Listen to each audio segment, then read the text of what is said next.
విశాల్ గారి title promo చూడడం జరిగింది. అయితే విశాల్ గారికి ఇదివరకు కొంచెం అనారోగ్యం బాగోపోవడం వల్ల చాలా రోజులు సినిమాలకు దూరంగా ఉండడం జరిగింది. అయితే అది చూసినప్పుడు మనకు కొంచెం అందరికీ ఫ్యాన్స్కే కానీ ఆయన శ్రేయోభిలాషులకే కానీ అందరికీ కూడా కొంచెం చాలా బాధ అనిపించింది. అరే ఏంట్రా విశాల్ గారు ఇలా అయిపోయారు, మళ్ళీ మూవీస్ ఉంటాయా ఉండవా అని చెప్పేసి అందరూ బాధపడే సందర్భం అందరికి ఎదురైంది. అయితే దేవుడి దయ వల్ల విశాల్ గారు రికవర్ అయ్యి ప్రజెంట్ మూవీ తీసి తర్వాత ఇప్పుడు టైటిల్ ప్రోమో ఒకటి వదలడం జరిగింది. అయితే మూవీ నేమ్ వచ్చేసి మొగుడు, యాక్టెడ్ బై విశాల్ గారు, స్టారింగ్ బై విశాల్ గారు, తమన్నా గారు, యోగి బాబు గారు నటించడం జరుగుతుంది. అయితే ప్రోమో చూస్తే మనకేమర్థం అవుతుందంటే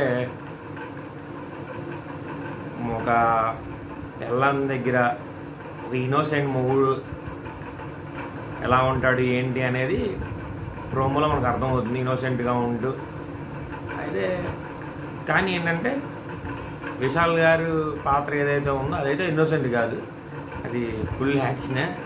మనకి టైటిల్ ప్రోమోలో చూసి అర్థమవుతుంది, ఫుల్ యాక్షన్.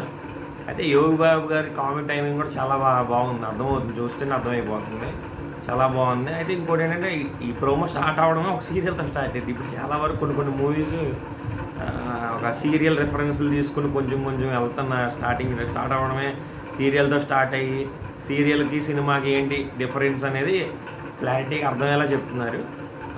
ఏంటి డిఫరెన్స్, అసలు ఎందుకు చూడాలి సినిమా, సీరియల్ ఎందుకు చూడాలి, సినిమా ఎందుకు చూడాలి అన్న క్లారిటీ రెఫరెన్స్లా వాడుతున్నారు. అయితే ఈ ప్రోమో దగ్గరికి వచ్చినట్లయితే ఒక ఇన్నోసెంట్ భార్య, అయితే భర్త ఒక ఇన్నోసెంటే అని తను ఫీల్ అవుతూ ఉంటుంది, కానీ ఇన్నోసెంట్ కాదు, ఫుల్